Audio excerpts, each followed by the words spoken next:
L'Ukraine vient de mener l'une de ses attaques de drones les plus meurtrières et les plus précises à ce jour, effaçant de fait un bastion militaire de la carte et frappant directement le centre de la puissance militaire russe. La victime visait la base aérienne d'Engels, un élément clé de la machine de guerre de Poutine, et située dans la région de Saratov en Russie. Cette base est actuellement en flammes après que l'Ukraine a lancé un barrage de drones sur elle, éliminant peut-être certains des bombardiers les plus importants de la Russie dans le processus.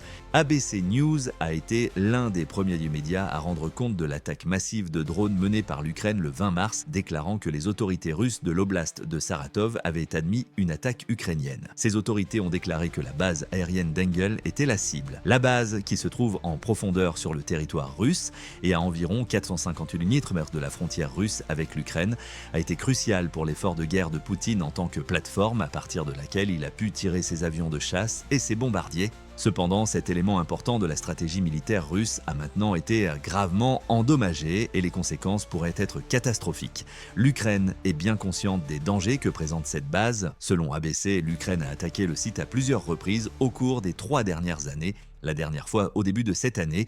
Selon Reuters, l'attaque de janvier 2025 a brûlé un dépôt de pétrole qui approvisionnait le bastion des Anglais. L'assaut ukrainien a été couronné de succès. Roma Buzagin, le gouverneur régional de Saratov, a informé les médias que 2 pompiers russes ont perdu la vie en tentant d'éteindre l'incendie du dépôt de pétrole. De plus, Buzagin a été contraint d'imposer l'état d'urgence dans l'oblast, qui compte 200 000 habitants, selon Reuters. La frappe a également été saluée par l'armée ukrainienne, qui a écrit sur Telegram qu'elle entrave gravement l'aviation stratégique des occupants russes et leur rend beaucoup plus difficile l'attaque de cibles civiles et de villes ukrainiennes pacifiques. Ce que l'Ukraine a accompli dans la soirée du 20 mars est encore plus remarquable que cette frappe de janvier. Le Kyiv Post a publié des détails sur l'attaque. Selon le rapport, l'Ukraine a lancé la plus grande attaque de drones sur la région depuis l'invasion de l'Ukraine par Poutine en février 2022, visant Saratov et Engel. Le personnel et les citoyens d'une région rurale voisine ont dû être évacués après que l'attaque ait provoqué un incendie à la base aérienne d'Engel, selon Roman Buzagin. Des images et peut-être des séquences vidéo de l'attaque ont également été rendues publiques via la chaîne Astra Telegram. Les images semblent montrer des panaches de fumée s'élevant dans le ciel depuis la base industrielle d'Engel, ce qui indique que les drones ukrainiens ont pu frapper directement plusieurs cibles. Il en va de même pour une brève vidéo qui montre de la fumée s'élevant dans les airs et qui semble avoir été prise par un habitant d'Engel. Selon Astra, des détonations secondaires auraient été entendues dans et autour de la base aérienne d'Engel. Elles auraient pu être provoquées par des drones supplémentaires qui ont endommagé des biens russes inestimables. Il se pourrait également que les explosions aient été causées par une frappe directe sur l'un des dépôts de munitions de l'installation qui aurait entraîné la détonation de précieuses munitions russes.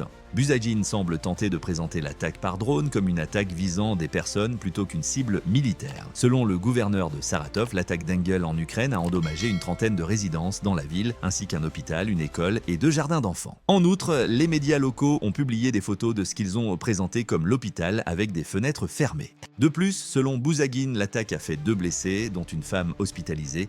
L'attaque a également provoqué un incendie mineur dans un magasin d'huile qui pourrait être le même que celui visé par l'Ukraine en janvier. En outre, les écoles de la région ont été fermées, obligeant les enfants à passer la journée à apprendre à distance. Il reste à voir si ces affirmations sont exactes. L'affirmation de Buzagin selon laquelle l'attaque de l'Ukraine visait des régions civiles soulève des soupçons car la Russie a nié avoir adopté cette tactique depuis le début de l'invasion de Poutine. Le gouverneur régional de Saratov tente-t-il d'affirmer que l'Ukraine est tout autant responsable d'attaques contre des civils russes que la Russie ne l'est d'assassinats d'Ukrainiens? Peut-être. De plus, il pourrait tenter de détourner l'attention des dommages réels causés par l'attaque ukrainienne sur la base aérienne. En outre, selon ABC, l'attaque d'Engels faisait partie d'une attaque plus large de drones contre de nombreux sites russes. Selon les médias russes, 54 des 132 drones ukrainiens abattus par les défenses aériennes du pays lors de l'attaque se trouvaient au-dessus d'Engels. Au même moment, la Russie a lancé sa propre attaque aérienne. Les autorités ukrainiennes affirment qu'un essaim de drones a pris pour cible la ville de Kropyvnytski en Ukraine, provoquant une trentaine d'explosions. Ils ont également pris pour cible Kupiansk. En quelques heures, au moins 20 bombes ont été larguées sur la ville, tuant un civil et en blessant un autre. Au total, la même nuit que l'attaque d'Engel, la Russie a envoyé 171 drones en Ukraine. L'Ukraine affirme que ses défenses aériennes ont abattu 75 drones, tandis que 63 autres se sont perdus en vol et n'ont causé aucun dommage. Il existe une distinction notable entre les frappes de drones russes et ukrainiens, même si elles ont été lancées la même nuit. Les principales cibles de l'Ukraine étaient l'aéroport d'Engel et son dépôt de pétrole. Si l'on en croit Buzagin, il pourrait y avoir eu des dommages collatéraux, mais ils étaient accidentels. Cependant, la Russie n'a pas visé de cibles militaires, elle n'a attaqué que des villes ukrainiennes. Il semble que l'objectif de l'Ukraine avec l'attaque d'Engels était de contrecarrer la stratégie russe, consistant à causer autant de morts et de destruction que possible dans les zones civiles, ce qui est le but de Poutine. Cette attaque était cruciale pour cette raison, en neutralisant potentiellement deux des armes les plus dangereuses de la Russie, les bombardiers stratégiques Tu-160 et Tu-95MS. Il a rendu l'armée de l'air russe complètement impuissante, du moins à Engels. En effet, la destruction du dépôt de pétrole et de l'unité de stockage de munitions d'Engels rend les bombardiers pratiquement inutiles, même s'ils sont capables de prendre leur envol. Le Tu-160 est un bombardier stratégique capable de voler à des vitesses supersoniques. L'OTAN le surnomme Blackjack, bien qu'il n'ait pas officiellement été mis en service avant avril 1987. Il a effectué son premier vol en décembre 1981. Depuis l'invention du bombardier, la Russie en a construit 36, de sorte que la perte d'un ou deux d'entre eux compromet sérieusement la capacité de la nation à larguer des bombes sur ses adversaires. Pire encore pour Poutine, le Tu-160 est un bombardier de l'ère soviétique. Il n'est pas inefficace pour autant, bien que sa capacité à larguer des bombes planantes sur des cibles ukrainiennes ait été démontrée. Plusieurs des 36 appareils développés par la Russie sont en mauvais état ou ne sont pas utilisés par l'armée russe en raison de leur âge. Étant donné qu'il n'y a actuellement que 17 de ces puissants avions en service, les pertes possibles à Engels sont beaucoup plus importantes. La Russie regrettera également les capacités du Tu-160. En plus de pouvoir opérer à toutes les latitudes géographiques, l'avion peut voler de jour comme de nuit. Bien que la Russie l'utilise pour tirer des armes conventionnelles, c'est aussi un bombardier nucléaire, démontrant une fois de plus l'ampleur de la perte de Poutine. Le Tu-160 est l'une des principales armes de la Russie pour livrer des ogives nucléaires à une cible. Le B-1B, que les États-Unis ont déjà associé aux avions de chasse soviétiques ukrainiens lors de missions d'entraînement au combat, est sans doute le plus proche équivalent américain du Tu-160. Le Tu-160 possède généralement jusqu'à 12 missiles Kh-55MS et bombes dans son arsenal, avec une portée maximale de 3000 km et une propulsion par turboréacteur à double flux. Chaque missile d'Engels peut facilement atteindre presque toutes les cibles en Ukraine. Si Poutine choisit d'utiliser des armes nucléaires, ces missiles pourraient être équipés d'une ogive de 200 kilotonnes. Cela représente une puissance suffisante pour détruire sérieusement n'importe quelle ville. La campagne internationale pour l'abolition des armes nucléaires estime que plus de 583 000 personnes mourraient si une bombe de 100 kilotonnes était larguée sur New York. Ce chiffre vous donne une idée générale des dégâts qu'une bombe nucléaire 2 fois plus puissante pourrait causer si elle était larguée sur n'importe quelle grande métropole, mais New York est évidemment très peuplé. De plus, le Tu-160 est rapide, il peut monter jusqu'à 250 km/h, il peut atteindre une vitesse de 2220 km/h, soit un peu moins de Mach 2 une fois qu'il est assez haut dans les airs, mais à une vitesse bien plus faible de 956 km/h. Si l'on ajoute à cela une autonomie de vol de 15 heures, on obtient un bombardier stratégique puissant, durable et doté d'une portée de missiles suffisante pour frapper n'importe quelle cible ukrainienne. Le Tu-95MS représente une menace équivalente. Le Tu-85MS, qui porte le nom de code OTAN-BRH, est un porte-missile à double usage et un bombardier stratégique. Il s'agit d'une variante modernisée des anciens bombardiers russes Tu-95BR et d'une amélioration par rapport au Tu-142, un navire de patrouille maritime. Il n'y a pas beaucoup de ces avions dans l'inventaire russe. Selon la technologie de l'armée de l'air, Moscou en avait acheté 20 à la fin de l'année 2016 et pensait qu'ils resteraient en service jusqu'en 2040. Après l'incident d'Engels en Ukraine, cela pourrait ne plus être le cas. En ce qui concerne 2025, il est également essentiel de noter que moderniser n'est pas toujours synonyme de moderne. Le prototype du Tu-95MS a été achevé en septembre 1979 et le bombardier a été produit en série de 1981 à 1992. Oui, Poutine a envoyé un autre avion de l'ère soviétique pour une invasion qu'il a lancée en 2022. Cependant, depuis l'introduction de l'avion dans son service aérien en 1981, la Russie l'a modernisé à plusieurs reprises. Par exemple, Tupolev, une entreprise aérospatiale russe, a livré 2 de ses versions améliorée de l'avion en décembre 2014. Les 20 que la Russie avait dans son arsenal avant la dernière attaque de l'Ukraine sur Engels sont constitués de cette version. En matière de combat aérien, le Tu-95MS est un peu plus performant que le Tu-160. Il est équipé de 2 canons automatiques Gryazev-Chipounov de 23 mm installés à l'arrière de l'appareil qui offrent une certaine protection contre les avions à réaction et les missiles en approche. Ce canon peut tirer 2400 coups par minute. Cependant, le plus grand danger pour l'Ukraine n'est pas les canons. Les missiles Tu-95MS sont encore plus inquiétants. L'avion est équipé de 6 missiles de croisière russes Kh-15 qui sont utiles contre les villes ukrainiennes car ils peuvent parcourir 2500 km lorsqu'ils sont placés dans un lanceur à tambour. Une autre version du Tu-95MS connue sous le nom de Tu-85M6 est capable de transporter les mêmes missiles Kh-55 que le Tu-160. Le Tu-95MS représente un grave danger car la variante MS-16 peut transporter jusqu'à 16 de ces missiles. À cela s'ajoute le brouilleur SPS-160 gérant du bombardier. Associé au canon arrière, ce brouilleur offre une défense supplémentaire contre les menaces aériennes, ce qui rend difficile le tir du Tu-95MS depuis le ciel. Le principal inconvénient de l'appareil, du moins du point de vue russe, est qu'il est plus lent que le Tu-160. Le Tu-95MS peut atteindre une vitesse de croisière de 550 km/h et une vitesse maximale de 828 km/h. Il compense toutefois ce handicap par une autonomie de 10 529 km qui permet aux bombardiers de voler à l'intérieur du territoire ukrainien, de larguer ses bombes ou ses missiles et de retourner à la base d'Engels sans s'arrêter pour faire le plein, jusqu'à ce que l'Ukraine détruise la base d'Engels, bien sûr, mais le récent succès de l'Ukraine va au-delà de la simple destruction de 2 des bombardiers les plus meurtriers de la Russie. En outre, elle a limité la capacité de la Russie à larguer des bombes planantes sur les villes ukrainiennes en immobilisant ses avions. Bien qu'elle ait augmenté son utilisation des bombes planantes l'année suivante, la Russie a commencé à les employer contre l'Ukraine en 2023. Malgré leur manque de sophistication, ces bombes se sont révélées remarquablement efficaces contre les défenses aériennes ukrainiennes. Elles sont fabriquées à partir des bombes FAV Il-500 et FAV-500 de 1,5 et 0,5 tonnes datant de l'ère soviétique. La tactique de la Russie consiste à équiper ces puissantes bombes d'un train d'atterrissage repliable unique qui leur permet d'être tirées à des centaines de kilomètres d'une cible, puis de parcourir l'atmosphère jusqu'à ce qu'elles atteignent leur destination. Ce ne sont pas les bombes les plus précises au monde. Le kit d'aile utilisé par la Russie comprend un système de navigation par satellite de base pour les maintenir principalement sur leur trajectoire. Mais elle compense cette imprécision par 2 caractéristiques. Elles sont destructrices et peu coûteuses. Les bombes sont gratuites et la Russie ne doit débourser qu'entre 20 000 et 30 000 $ pour chaque kit d'aile.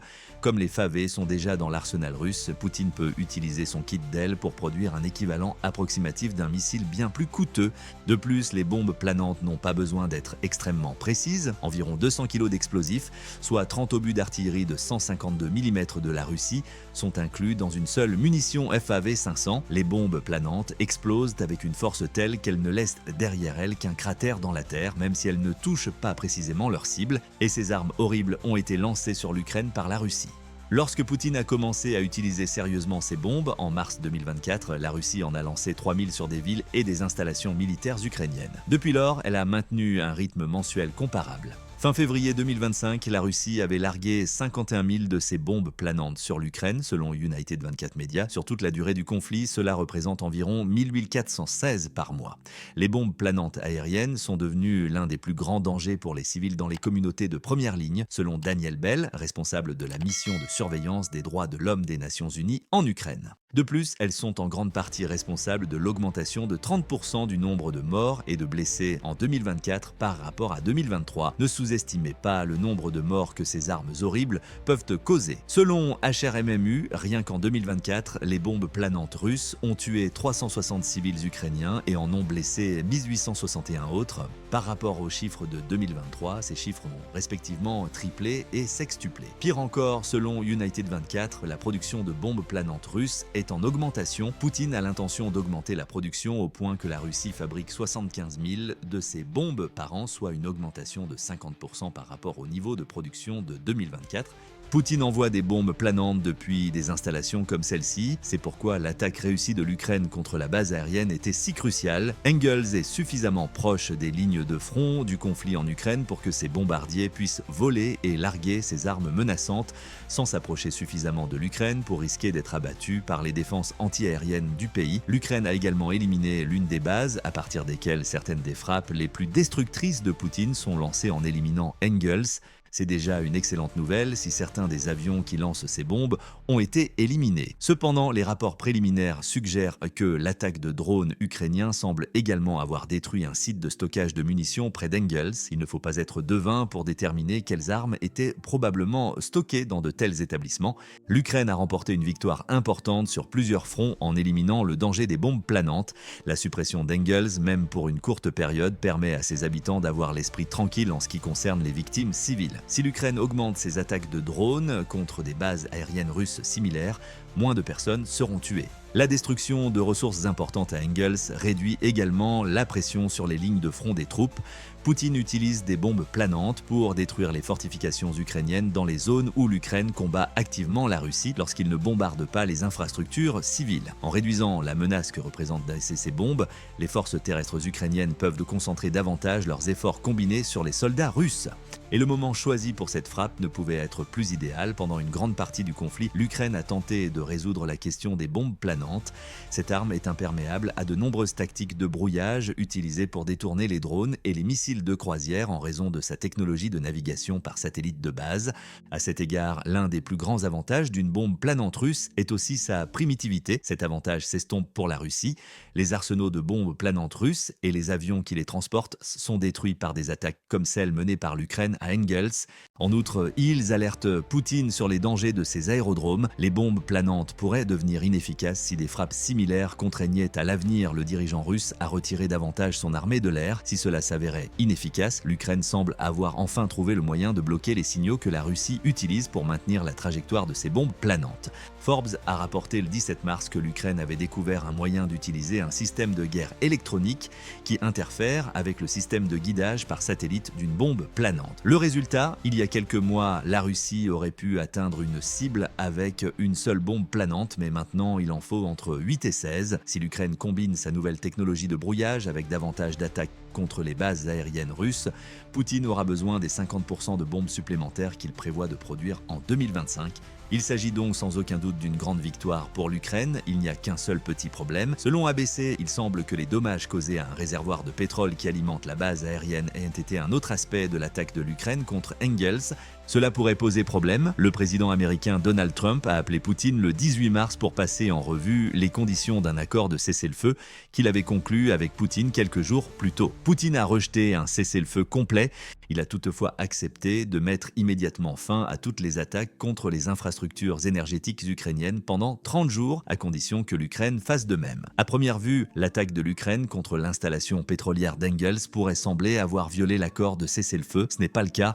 Environ une heure après la fin de l'appel téléphonique, la Russie a pris pour cible les infrastructures énergétiques ukrainiennes à Sloviansk, malgré les affirmations du Kremlin selon lesquelles Poutine avait ordonné un cessez-le-feu immédiat. Des milliers de citoyens ukrainiens se sont retrouvés sans chauffage ni électricité à la suite de l'attaque.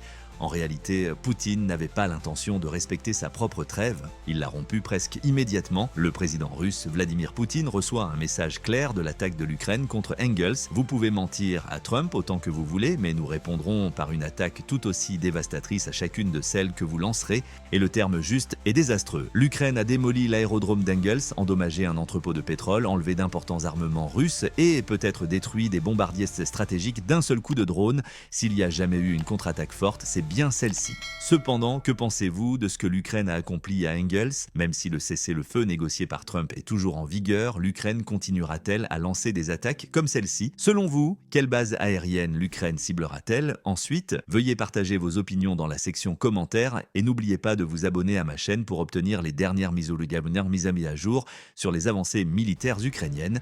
Nous apprécions vraiment votre aide alors que nous nous efforçons de fournir une source d'informations fiable et actualisée sur les conflits importants.